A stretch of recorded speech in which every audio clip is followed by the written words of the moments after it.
À quelques centaines de kilomètres au-dessus de nos têtes, Luca Parmitano entre dans l'histoire en devenant le plus jeune astronaute à participer à une mission de longue durée à bord de la Station spatiale internationale. Cet Italien de 36 ans qui a rejoint l'ISS il y a quelques semaines est en liaison avec nous depuis l'avant-poste orbital pour répondre à vos questions, occasion rare d'évoquer son quotidien dans l'espace. Luca, merci beaucoup d'être avec nous dans iTalk. J'aimerais savoir ce qui vous impressionne le plus là-haut. Ce serait plus facile pour moi de dire ce qui m'impressionne le moins, parce que tout m'impressionne. Vivre à bord d'une station spatiale est une expérience très sensorielle. On perçoit tout différemment. Les choses qu'on tient pour acquises n'ont plus cours ici. Et donc à chaque fois que je regarde autour de moi, je suis surpris, j'éprouve une sensation différente. Ce qui me surprend, ce qui m'impressionne, c'est comment la technologie à bord d'une station spatiale est véritablement intégrée à notre vie quotidienne. Mais on s'adapte tellement rapidement qu'aujourd'hui, c'est comme si on était à la maison, malgré le fait qu'il y a de la technologie partout autour de nous et une paroi très fine entre nous et l'espace. Ok, passons à notre première question. Elle nous vient de Belgique. Bonjour, je m'appelle Kelly et je suis originaire de Belgique. Je voudrais savoir à quoi vous avez eu le plus de mal à vous habituer dans l'espace. Vous vous êtes préparé pendant des mois, mais y a-t-il quelque chose qui vous a pris au dépourvu une fois là-haut? Eh bien, je dois dire que l'entraînement que l'on suit sur Terre donne des résultats formidables en nous rendant prêts à vivre dans l'espace. L'environnement de la station nous semble curieusement familier quand on vient de passer des années, plus précisément 2 ans et demi, sur différents sites à travers le monde qui reconstituent la station dans laquelle je me trouve actuellement. Donc les choses nous semblent très familières quand on arrive ici parce qu'on les a déjà vues de nombreuses fois. Pour autant, ce qui m'a pris au dépourvu, ce qui a été vraiment difficile pour moi, ça a été de m'habituer au fait que les choses sont différentes en apesanteur. Ce qui était facile sur Terre, comme rester immobile, est quasiment impossible en apesanteur. Les choses sont tout le temps en train de flotter dans les airs. Il est impossible de poser quelque chose quelque part. On doit à chaque fois utiliser du velcro ou quelque chose d'autre pour l'attacher. Donc le fait de devoir penser à l'envers, de se dire que les choses qui étaient faciles sur Terre sont difficiles dans l'espace et vice-versa, c'est ce qui jusqu'à présent m'a posé le plus de difficultés d'adaptation.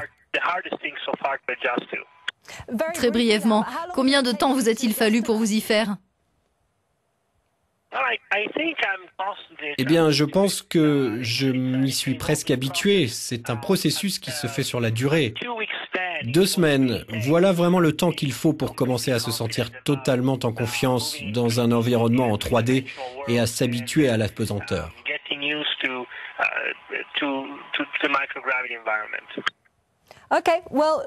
Luca, découvrons notre prochaine question à présent. Bonjour, je suis Grégory, je suis belge et j'aimerais bien savoir votre quotidien dans l'espace. Vous avez un emploi du temps très rempli à bord de la station, vous menez de nombreuses expériences. Pouvez-vous nous donner un aperçu rapide de ce que vous faites?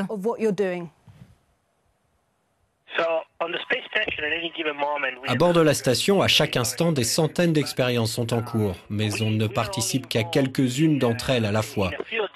Par exemple, je suis actuellement en train de réaliser des expériences en matière de régime alimentaire qui devraient permettre aux scientifiques de trouver comment réduire la perte de calcium.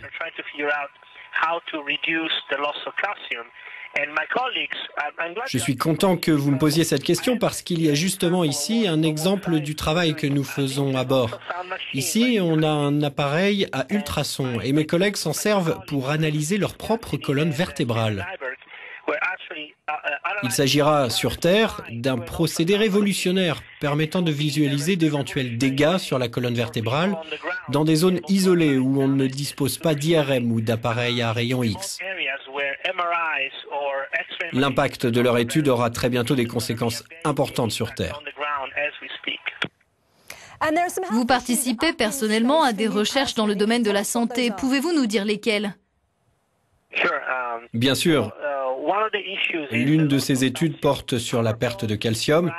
Nos os ont besoin de la gravité pour grandir et prendre de la force.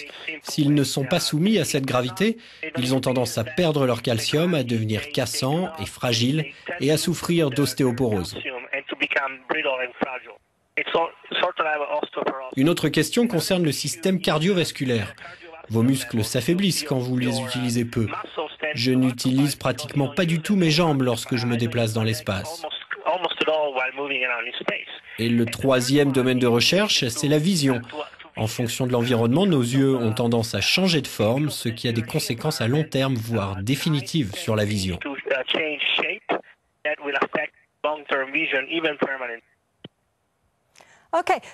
Luca, nous passons maintenant à la question de l'un de vos plus grands fans. Il a 5 ans et s'appelle Alessandro. Bonjour Luca, c'est Alessandro d'Italie. Pensez-vous qu'il y a d'autres planètes habitées dans l'espace? Merci, au revoir. Avec les informations transmises par le télescope Kepler, c'est une bonne question, n'est-ce pas? Il est incroyable, il a l'air d'être un garçon génial. Sa question, c'est de savoir si, d'après moi, il y a d'autres formes de vie sur d'autres planètes. Voici ma réponse, et je m'exprime en mon nom, pas en tant qu'astronaute, mais en tant que simple individu.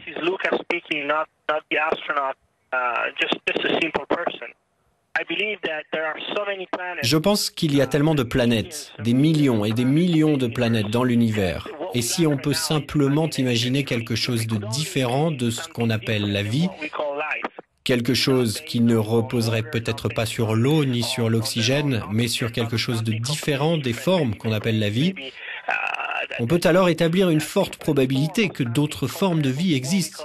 C'est la réponse la plus simple que je pourrais faire.